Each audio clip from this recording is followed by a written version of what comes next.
I know that the team was excited about the addition of Sanaya. How has everyone kind of reacted to the news of her injury, and what's kind of the plan moving forward? Yeah, absolutely. Obviously, really unfortunate news. Just, I think, especially just love how Sanai integrated with the group and did such a great job learning the principles, learning the playbook, and just really gelling with all her teammates. But I think everyone's been incredibly supportive, and we're still going to support. We're going to be here to support Sanai, and she's going to get the best rehab with our performance team. So still a case of still believing in her, and we want Sanaya around because she's going to learn from just being around the group every day, learning from film, and then it also means she's going to get the best care possible with the early stage return to play. I think with our performance teams, we hired one of the world's experts before we started in ACL recovery, Daniel Muntz. So Dan's our head of athlete care, second in the team after Damian Raper, and we just have such an incredible performance team. One of the reasons we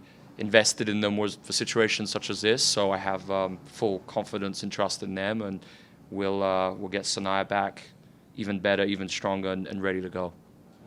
With Sanaya being on a developmental contract, are you guys able to suspend her contract and bring a different developmental player in? Yeah, I'm not too sure on that finale. I think it's more of a front office related thing. I know that they're on that and looking at all scenarios.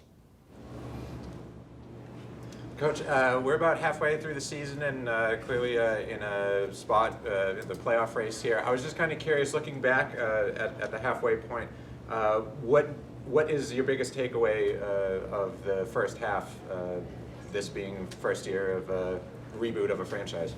Yeah, absolutely. I'm really happy with where we're at. I think we have succeeded and surpassed a lot of expectations, which is great. And I think it's just a case of can we keep going, and I think the development, that's the thing that's most important in this, in terms of, yes, very happy to be here with 9 wins halfway through the season, but I think what I'm most pleased about is the environment we have in practice and what we're seeing in terms of the player development and how much our players are improving. And I think that's what's so important, because you wouldn't want to win and then not have that development. So I'm glad that we've got those 9 wins, but we haven't done it at the cost of development, and that's really important for long-term strategy and all of that. So yeah, just to sum it up, I'm pleased with where we're at, and I think the work just continues. And we're in a good spot. Let's keep seeing what we can do and keep preparing every game as optimally as possible.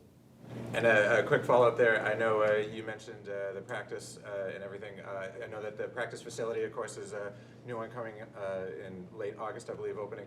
I heard somewhere that you were crossing paths with Coach Wilhelm from the Thorns and everything. I was just wondering if there was something, was there a prospering, budding relationship there? Can you speak to that and anything? That sure is over paddle tennis. So yeah, we've played many times with, which has been great, with Vanya and Jeff, GM of the Thorns too. So it's great. I'm not going to say who wins. Vanya and I have some work to do to catch up with them, though. I will say that. Coach, Go ahead. Coach, Carla has been one of the best players in the W in the clutch this year. How has she been able to be so successful in these late game scenarios? Yeah, I mean, what's so incredible with Carla is she has a vivacious appetite to learn and get better. It's incredible for a player at her age how intentional she is with getting better. And I'm like, I just text to like a video clip last week. It was a really good breakdown of Steve Nash in the pick and roll where he was narrating and just talking about all these details we've been emphasizing with setups and freezing your defender and arriving alone to create a 2-on-1. And it's, I think it's kind of all our guards. I sent them all the same video, and it's just they watch every single minute of it, and then I go into practice, and it's incredible that they can watch one thing and then start doing it. I think especially we had 3 practice days which were really good, and I felt there was a big breakthrough just in the pick and roll stuff that we were trying to emphasize, and we've really been talking about how we can manipulate the dribble more and the art of the setup. So we want to reject relentlessly and then do whatever it takes to not allow that defender to bully through and get through that gap, seeing all the drop covers that we're seeing. And I think our guards have did a really good job of it, and saw some big breakthroughs there. And I think that's, to answer the question, I think that's why Carla's been so successful. She's just got an ability to take in information, whether it's film or something we show in a small-sided game, and then just apply it straight away. So, really excited to see the continued trajectory with Carla.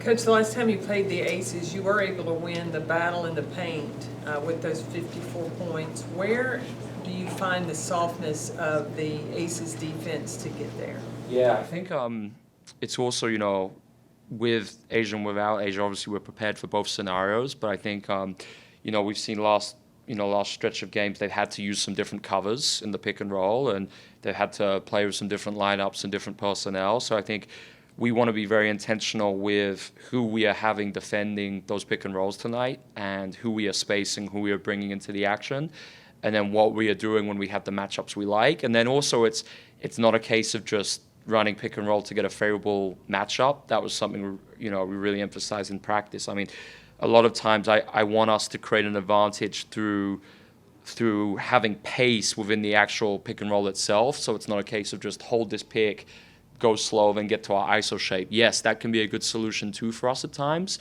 but sometimes it could just be coming with pace, getting a great angle, screening below, staying below, like hot stove, get out, create the 2-on-1, or maybe you come off, you create a triangle with a quick snap ahead, snap back, then you get the pass into the roller with the relay. So I think it's, I just want to be diverse with how we, with the cover solutions we're using, whether it's against their drop cover, against their under, against the switch, the late switch. I think we spend a lot of time in practice just preparing for that, because those are things which will help us against multiple teams, not just Vegas.